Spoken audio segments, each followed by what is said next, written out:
ഇന്ന് നമുക്ക് പരിപ്പ് ചേർത്ത മുരിങ്ങയില തോരൻ എങ്ങനെയാണ് ഉണ്ടാക്കുന്നതെന്ന് നോക്കാം. അതിനായിട്ട് മുരിങ്ങയില നന്നായിട്ട് കഴുകി വൃത്തിയാക്കി വെള്ളമെല്ലാം കളഞ്ഞെടുത്തിട്ടുണ്ട്. ഇത് 5 കപ്പ് മുരിങ്ങയില ഉണ്ട്. ഇനി 1/4 കപ്പ് സാമ്പാർ പരിപ്പ്. നിങ്ങൾ മുരിങ്ങയിലയുടെ അളവ് കുറവാണ് എടുക്കുന്നതെങ്കിൽ പരിപ്പിൻ്റെ അളവും അതനുസരിച്ച് കുറച്ചെടുത്താൽ മതി. മുരിങ്ങയില വെന്ത് വരുമ്പോഴത്തേക്കും ഒരുപാട് അങ്ങ് ചുരുങ്ങിപ്പോവും. അപ്പോൾ പരിപ്പും മുരിങ്ങയിലയും ഈക്വലായിട്ട് വരത്തക്ക രീതിയിൽ വേണം എടുക്കാൻ. 1/2 കപ്പ് തേങ്ങ ചിരകിയത്, 10 ചെറിയ ഉള്ളി, കുറച്ച് കറിവേപ്പില, 3 അല്ലി വെളുത്തുള്ളി, 1/2 ടീസ്പൂൺ ജീരകപ്പൊടി, 1 ടീസ്പൂൺ മുളക് പൊടി, 1/2 ടീസ്പൂൺ മഞ്ഞൾപ്പൊടി, 1/2 ടീസ്പൂൺ കടുക്, 1 ടേബിൾ സ്പൂൺ വെളിച്ചെണ്ണ, 2 വറ്റൽമുളക്, ആവശ്യത്തിന് ഉപ്പ്. ആദ്യം തന്നെ സാമ്പാർ പരിപ്പ് വേവിച്ചെടുക്കണം. അതിനായിട്ട് ആവശ്യമായിട്ടുള്ള വെള്ളവും കുറച്ച് ഉപ്പും കൂടി ചേർത്ത് വേവിക്കാനായിട്ട് വയ്ക്കാം.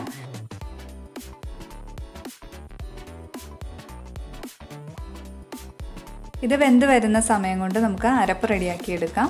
അതിനായിട്ട് മിക്സിയുടെ ജാറിലേക്ക് 1/2 കപ്പ് തേങ്ങ ചേർത്ത് കൊടുക്കുകയാണ്. ഇതിലേക്ക് ഇനി നമ്മൾ എടുത്തു വെച്ചിട്ടുള്ള വെളുത്തുള്ളിയും ബാക്കി പൊടി ഐറ്റംസും ആഡ് ചെയ്ത് കൊടുക്കാം. മഞ്ഞൾപ്പൊടി, മുളക് പൊടി, ജീരകപ്പൊടി ഇത്രയും ചേർത്ത് സാധാരണ നമ്മൾ തോരത്തിന് അരച്ചെടുക്കും പോലെ അരച്ചെടുക്കാം. അരപ്പ് അരച്ചെടുത്തിട്ടുണ്ട്.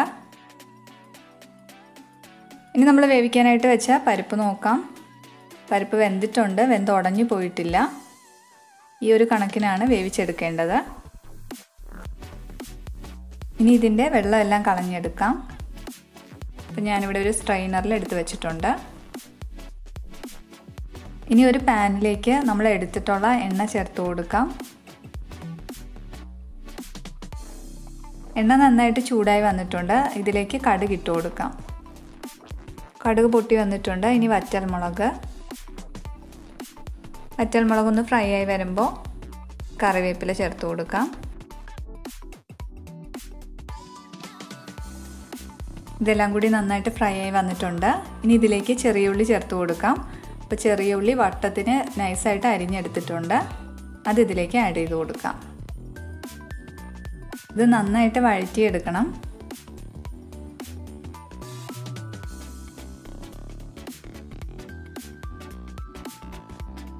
ചെറിയ ഉള്ളി നന്നായിട്ട് വഴറ്റിയെടുത്തിട്ടുണ്ട്. ഇനി മുരിങ്ങയില ചേർത്ത് കൊടുക്കാം. മുരിങ്ങയില എണ്ണയിൽ നന്നായിട്ട് മിക്സ് ചെയ്ത ശേഷം കുറച്ച് നേരം ഒന്ന് അടച്ചു വെച്ച് കൊടുക്കാം.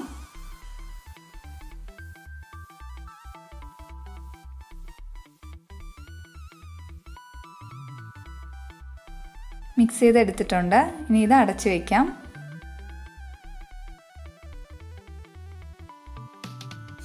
മുരിങ്ങയില നന്നായിട്ട് വാടി വന്നിട്ടുണ്ട്. ഇനി ഇതിലേക്ക് പരിപ്പ് ചേർത്ത് കൊടുക്കുകയാണ്. ഇത് രണ്ടും കൂടി മിക്സ് ചെയ്തെടുത്താൽ മാത്രം മതി. പരിപ്പ് നന്നായിട്ട് വേവിച്ചാണ് എടുത്തിട്ടുള്ളത്. അപ്പോൾ ഇതിൽ ഇനി വേവിക്കേണ്ട ആവശ്യമില്ല. ഇനി ഇതിലേക്ക് അരപ്പ് ആഡ് ചെയ്ത് കൊടുക്കാം. അരപ്പ് ചേർത്ത് നന്നായിട്ട് മിക്സ് ചെയ്ത് കൊടുക്കാം. അരപ്പിൻ്റെ പച്ചമണമെല്ലാം മാറി കിട്ടണം. ഇതിലേക്ക് ഇനി ആവശ്യമായിട്ടുള്ള ഉപ്പ് ചേർത്ത് കൊടുക്കാം. പരിപ്പ് വേവിച്ചപ്പോൾ ഉപ്പ് ചേർത്തിട്ടുണ്ട്. അത് നോക്കിയിട്ട് ആഡ് ചെയ്ത് കൊടുക്കാം.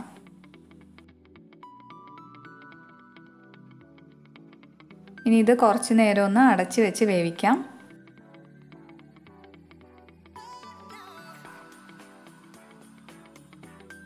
അരപ്പിൻ്റെ പച്ചമണമെല്ലാം മാറി എല്ലാം നന്നായിട്ട് മിക്സായി വന്നിട്ടുണ്ട്.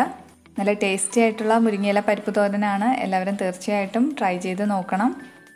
വീഡിയോ ഇഷ്ടപ്പെട്ടാൽ ലൈക്ക് ചെയ്യുക. സബ്സ്ക്രൈബ് ചെയ്യാത്തവരാണെങ്കിൽ സബ്സ്ക്രൈബ് ചെയ്യുക. കമൻറ്റ് ചെയ്യുക. Thank you for watching.